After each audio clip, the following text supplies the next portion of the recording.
नमस्कार. आज पुन्हा एकदा सुनंदाईज किचन मराठी यूट्यूब चॅनलवर तुमचं अगदी मनापासून स्वागत. कसे आहात? बरेच असणार, बरेच राहा. आजच्या दिवस तुमच्या खूप खूप सुखा समृद्धीचा आणि खूप छान मस्त आनंदाच्या आरोग्याचा जावं ईश्वरचरणी प्रार्थना. तर बघा, इथं मी आज बनवणार आहे मस्तपैकी आमरस पुरी. तर त्यासाठी आहे ना, इथं मी आता आंबे धुवायला टाकलेले आहे.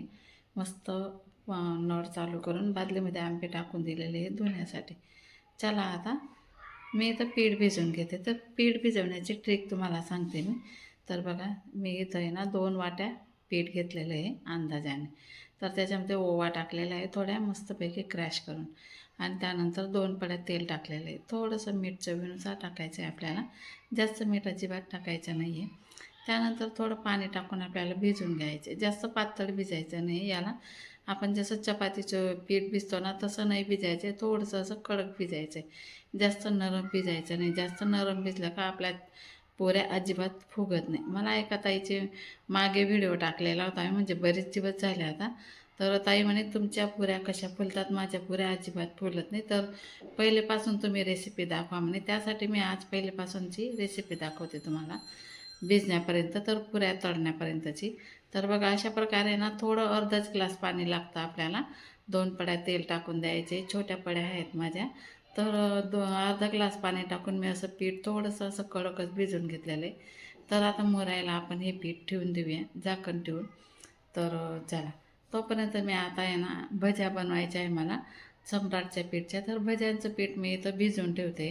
आपलं ते पुऱ्यांचं पीठ मुरतं ना तोपर्यंत आपल्याला इथं भज्यांचं पीठ भिजवून घ्यायचं आहे. आता याच्यामध्ये आपल्याला काहीच न टाकता फक्त मीठ टाकून याला भिजवून घ्यायचं आहे. जेव्हा आपण भज्या तळू ना तेव्हा कांदे कापून टाकून द्यायचे. कांदे, आणि तुम्हाला मिरचीच्या करायच्या असतील तर मिरची पण कापून टाकून द्यायचे जेव्हा आपण भजी बनवू तेव्हा. आता मिरच्या कापून मी मुरायला ठेवून देणार आहे हे पीठ भिजल्यानंतर. आणि जेव्हा आपण भज्या तळू ना तेव्हा आपण थोडंसं आपल्याला भजी सोडा टाकून घ्यायचा आहे. तर चला, आता पीठ भिजून झालेलं आहे. मी या पीठला पण आता मोरण्यासाठी ठेवून देते, झाकण ठेवून साईडला ठेवते. तर चला, आता मिरच्या कापून घेणार आहे मी इथं. बघा, अशा जाडच मिरच्या घेतलेल्या आहे, आणि त्याच्या आहे ना भज्या आहे ना अशा तिखट अजिबात लागत नाही. त्यासाठी आहे ना उन्हाळ्याच्या कसं मिरच्या म्हणजे आता आम्ही कमीच वापरतो आहे. मी किती भज्या काढत होती पण आता काढतच नाही आहे. खूप दिवस झाले मला आता भज्या काढायला. तर चला म्हटलं आज असे पण पुऱ्या आपल्याला तळायच्या आहे, तर सोबत आपण मिरचींच्या भज्या पण तळून घेऊया. तर त्यासाठी अशा कैचीने मी मिरच्या कापून घेतलेल्या आहे. आता यांना आहे ना मस्तपैकी असं मीठ लावून मी आता बिया सगळ्या काय काढून घेतलेल्या आहे मी. या बघा, या अशा बिया काढून घ्यायच्या आहे, म्हणजे ते आपल्याला आहे ना ॲसिडिटी वगैरे होत नाही बिया जर काढल्या तर. आता सगळ्या बिया मी काढून घेतलेल्या आहे आणि मिरच्या दुसऱ्या प्लेटमध्ये ट्रान्सफर करते. हे बघा, आणि ह्या खाली बिया आहेत ना त्या सगळ्या काय आता आपल्याला फेकून द्यायच्या आहे. आणि याला आहे ना धना पावडर असेल तर धना पावडर पण लावून घ्यायचं आहे. थोडं मीठ लावून घ्यायचं आहे आणि थोडा निंबू पिळून घ्यायचा आहे. मी फक्त मीठच तुम्हाला दाखवलं, निंबू पिळला ना ते माझं मिस झालं. त्यासाठी निंबू पण पिळून घ्यायचा म्हणजे भजीला छान चव येते. आणि थोडं धना पावडर पण टाकून घ्यायचं आहे बरं का. माझ्याकडे धना पावडर उपलब्ध नाही आहे, त्यासाठी मी आता टाकलेलं नाही आहे. पण निंबू नक्की पिळलेलं आहे, तुम्हाला ते दाखवलं नाही मी, म्हणजे दाखवलं गेलं नाही. तर चला, आता आंबे मस्तपैकी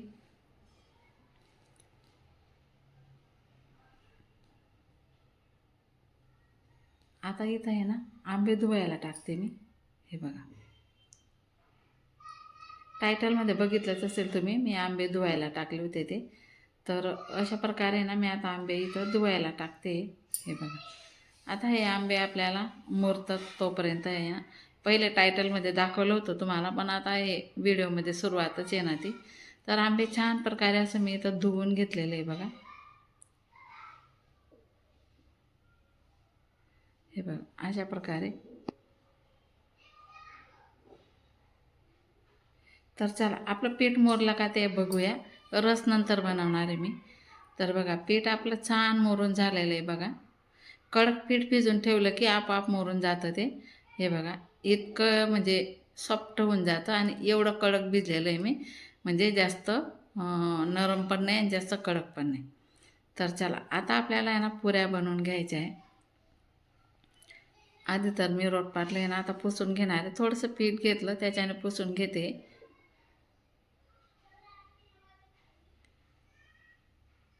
तर आता पोळपाट पण आपलं पुसलं गेलेलं आहे इथं.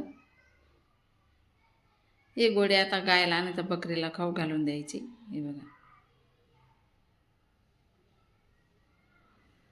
तर चला आता आपल्याला आहे ना गोडे बनवून घ्यायचे. पीठ तरी पण थोडंसं मी असं चोडून घेते त्याला. बघा किती सॉफ्ट झालेलं आहे आपलं पीठ मस्तपैकी. तर चला आता मी इथे ना गोडे बनवून घेते. पूर्ण नाही बनवायचे मी, तोपर्यंत आता 4-5 गोडे इथं बनवून घेते. अशा प्रकारे आहे ना 4-5 गोडे मी इथं बनवून घेतले.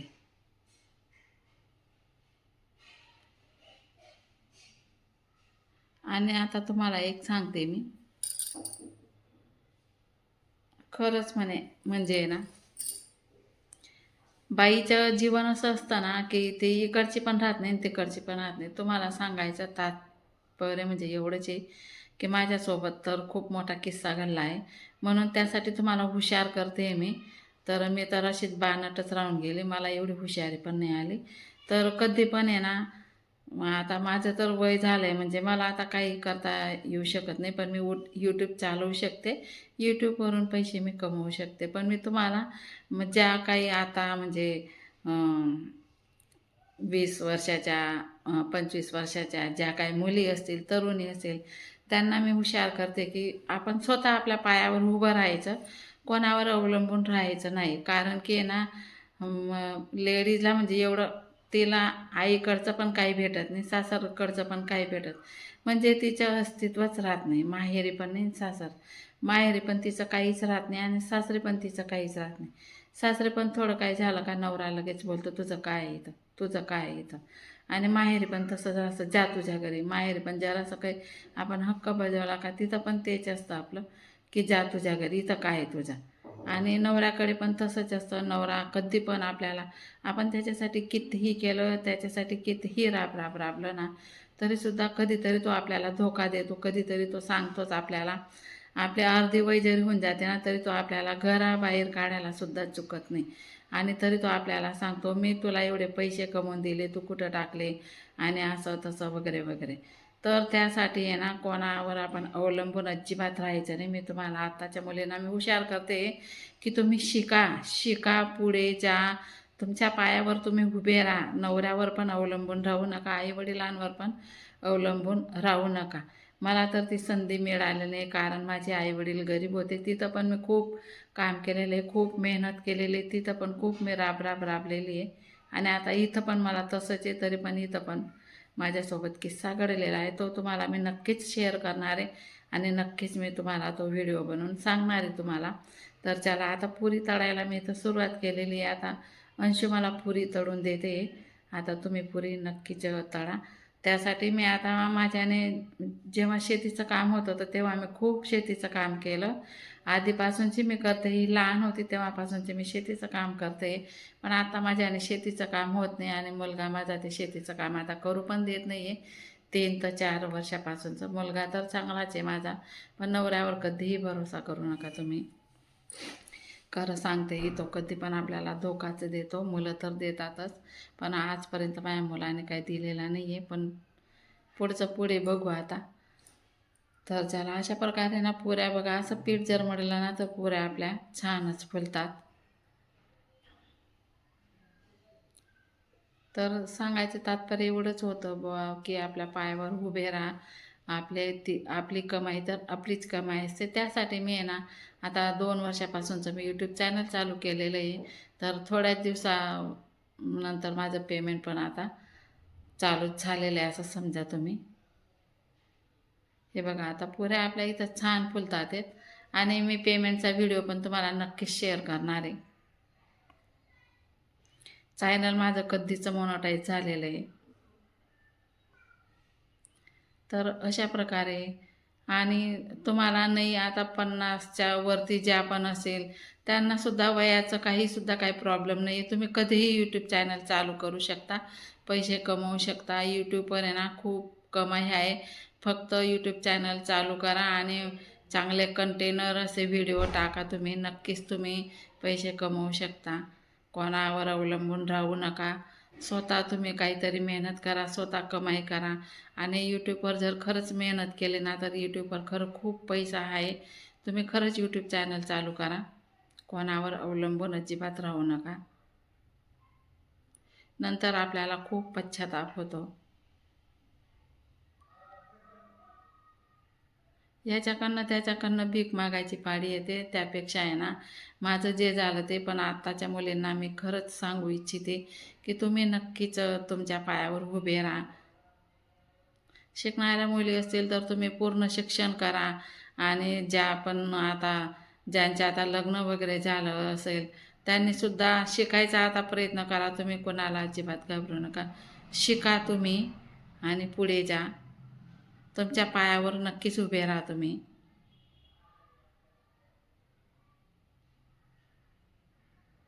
तर चला अशा प्रकारे बघा. नाही जर पापडी फुलत असेल, तुमची पुरी फुलत नसेल, तर पुरी टाकून द्यायची आणि वरून असं चमच्याने किंवा असं झाऱ्याने वरून तेल शिंपडा. पुरी आपोआप फुलते. एकही पुरी तुमची अशी राहणार नाही की फुलली नाही असं. पूर्ण पुऱ्या अशाच फुगतात. माझ्या तर पूर्ण पुऱ्या अशाच फुगतात. तर हे बघा, हे बघा, पूर्ण पुऱ्या अशा फुगतात मस्तपैकी. तर अशा प्रकारे ना सर्व पुऱ्या तुम्हाला मी अशाच तळून दाखवल्या. तर बाकीच्या अशाच तळून घेणार मी सर्व काही पुऱ्या. बघा पूर्ण पुऱ्या अशा फुलतात माझ्या.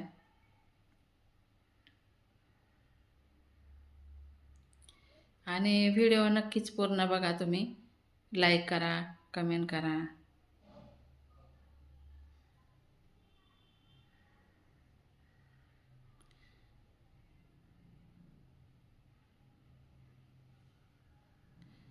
आणि खरं नवरा आहे ना, उशाखालचा साप राहतो, सऱ्यावरचा साप राहतो तो कधीही पलटू शकतो. त्यासाठी सांगते तुम्हाला, स्वतःच्या पायावर नक्कीच तुम्ही उभे राहा. हे बघा माझ्या पुऱ्या सगळ्या आता इथं तळल्या गेलेल्या आहे. तर चला आता कांदा कापून ठेवलेला आता मिरच्या पण कापून ठेवल्या आहेत आम्ही. तर मस्तपैकी आता पिठामध्ये टाकून दिलेल्या आहे. आणि उडदाचे पापड अंशूला खूप आवडतात, तर उडदाचे पापड मी इथं तळून घेतलेले आहे. असे तर रोजच आपण भाजतो पण तळले जात नाही. आता काही तळण वगैरे केलं तेव्हाच उडदाचे पापड तळले जातात. तर त्यासाठी चला म्हटलं आता उडदाचे पण पापड मी इथं तळून घेते.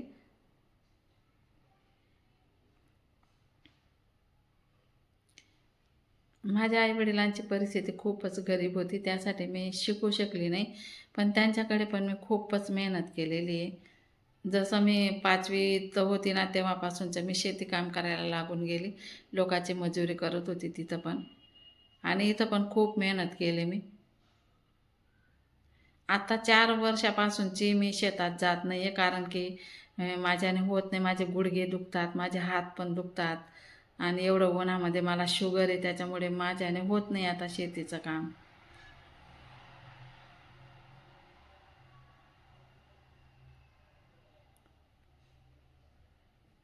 तर चला मी भज्या पण अशा प्रकारे तळून घेतलेला आहे बघा.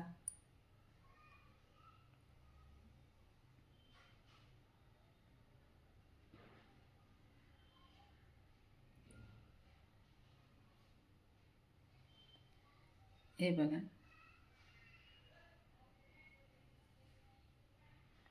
आणि बाईची जात अशी असते ना, खूप बारकाईने संसार करते.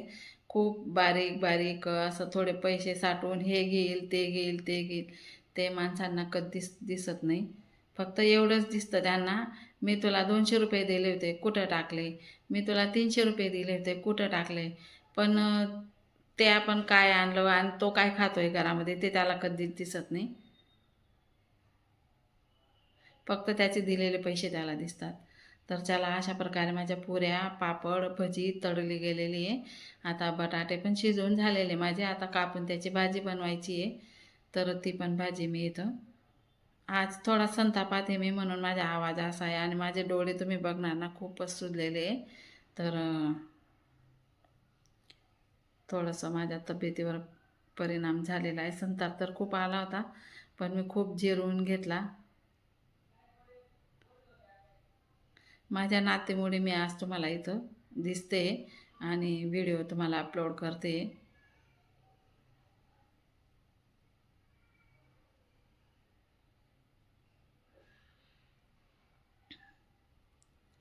तर प्लीज ताईंना सांगते मी, मला सपोर्ट करा. मला तुमच्या सपोर्टची खरंच खूप गरज आहे.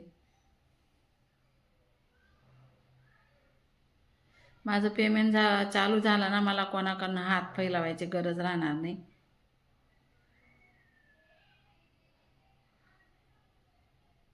तर मी तर बटाट्याची भाजी पण अशा प्रकारे करून घेतलेली आहे. आता चला आंब्याचा रस करून घेते. आता बाल्टीमध्ये मुरायला ठेवले ते आंबे.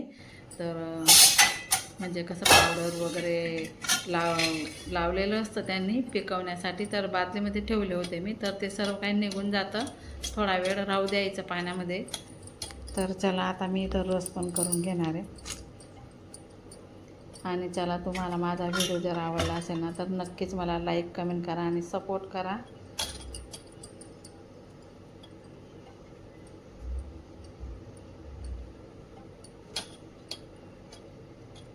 तर अशा प्रकारे आंबे मी चोडून, आणि मला आहे ना रस अशा प्रकारे आवडतो. मी आंबे कधी धुतच नाही, फक्त असं पिळून रस काढून घेते आणि त्याला रवीने असं घोटून घेते मस्त असं, नाहीतर मग मिक्सरमधून काढून घेते. आणि हे केसर आंबे आहेत ना, यांना अजिबात सालट्यांना पण काहीच चिपकलेलं राहत नाही आणि कोळीला पण काहीच चिपकलेलं राहत नाही. मी तुम्हाला काढून दाखवेल कोळी पण. हे सालटे फक्त चम्मचने काढून घ्यायचे त्याला. पण मला आता ना व्हिडिओ खूप मोठा झाला असता म्हणून मी ते पण काही तुम्हाला दाखवलं नाही, फक्त रस काढायचं दाखवलं. आणि तुम्ही बघू शकता आता इथं रस पण माझा तयार होण्यात आहे. अशा प्रकारे मी सर्व आंबे पिळून घेतलेले आहे.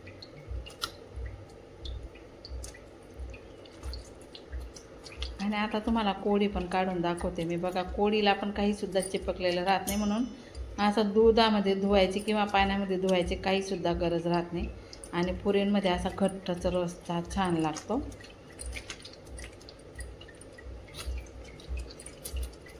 आता हे बघा, हे बघा, अजिबात एवढंसुद्धा काही चिपकलेलं राहत नाही. तर याला काय धुवायचं दुधामध्ये किंवा पाण्यामध्ये, याला काय धुवायचं तुम्ही सांगा. आता मी सर्व काही हे असं काढून घेणार आहे. 3 आंबे अजून पिळायचे बाकी आहेत माझे, हे बघा. तर चला, आपला रस इथं तयार झालेला आहे. आणि कसा वाटला आजचा व्हिडिओ कमेंट करून मला नक्कीच सांगा. आणि खरंच ताई, प्लीज मला तुमचं काहीही नको, फक्त मला एक लाईक करा, कमेंट करा. आणि ज्या पण काही नवीन असेल त्यांनी सबस्क्राईब करा. इथं आता झाली बटाट्याची भाजी पण झालेली आहे माझी इथं. आणि तुम्हाला दाखवते मी इथं आता माझं काय काय तयार झालेलं आहे ते. आज काय काय बनवलेलं आहे मी बघा. पुरी बनवलेली आहे, पापड तळलेले आहे, रस पण झालेला आहे, बटाट्याची भाजी तर दाखवली आणि भजी पण झालेली. भजीचं झालं असं गरम गरम खाल्लं सगळ्यांनी म्हणून कमी दिसतं.